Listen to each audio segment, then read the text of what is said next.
Hello, everyone. I'm Jamie Batiste from Rejected Hearts Club, and we're here today with the one and only Lola. I'm so excited to get to talk to her today because she's going to tell us different perspectives coming to JCK for the first time, and so nice to meet you. First, can you let us know exactly where you came from, your name, your business, and all that fun stuff? Sure. So thank you so much for having me. My name is Lola Linarte. I own a personal branding strategy and creative studio out of New York City called Alma Feliz Group. And we specialize in telling people stories, specifically with founders, executives, and experts. And so this is my first JCK, and I'm brand new to the jewelry world, but not luxury. I came from the world of luxury fashion, hospitality, and ultra luxury real estate, but this is like, I'm like a kid in a candy store, and it's just, I don't know where to look. I'm like sensory overload. Coming from a completely different world and seeing all the things at JCK, what are your thoughts from your perspective as a brand strategist? Sure. So there's a lot of classic and core. So you're going to definitely see bridal and like gorgeous big diamonds and lots of gold and lots of loose gems.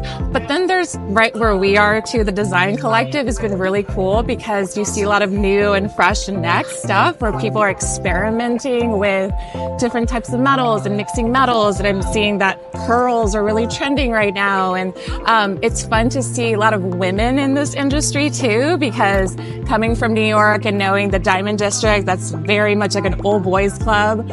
And lots of women leading and being pioneers in this industry is cool. And they're the ones really with the foresight of design and innovation. And some of the coolest designs I've seen too are from women.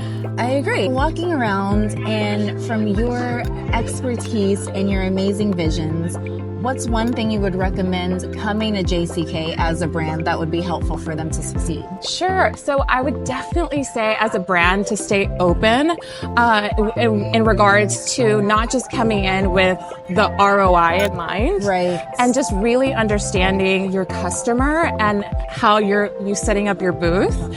I'm seeing my eye as a brand strategist being pulled into people who take the time to set up the look and the feel and the experience and just being brought in with the way that you've brought in the light. Or I love how people are playing with the displays, or that's nothing to neglect. How would you say people can actually show their story as a visual, and when they're speaking to customers at JCK, how would you prep somebody to actually tell their stories? Sure. I mean, that's a really great question. I think that often enough, emerging brands get lost in that. You see heritage brands that don't have to tell the story. Right. So there's something in between.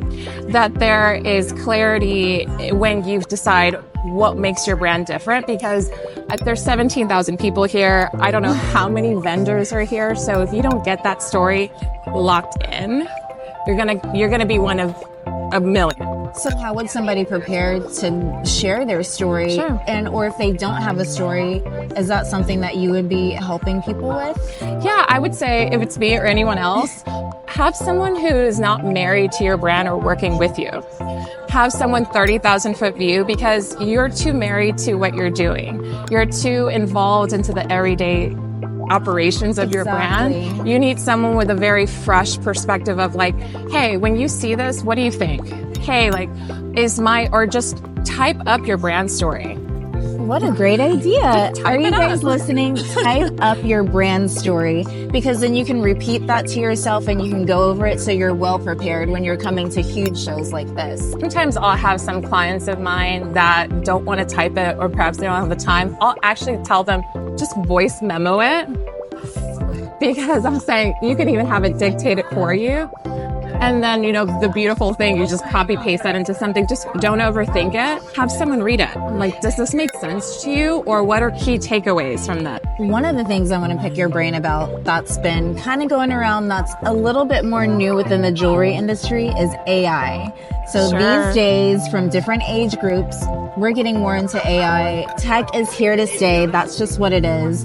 So what would you say you would suggest to your clients utilizing AI, or if you have a jewelry client, how would you tell them to try to utilize that a little bit more? Because again, jewelry industry, sometimes it's a little bit old school. So how are we going to revive that to use technology? Sure. I mean, it would really depend on the needs of the client. Perhaps that either means imagery for them. They don't have the full budget for a lifestyle shoot. We would look into what that looks like. Or maybe that looks like, okay, maybe they have at the bottom of the corner of the screen, they have a customer service agent, right? Helping you facilitate the shopping experience for your client. Because you want that person to follow through with that sale. You don't want to lose that sale.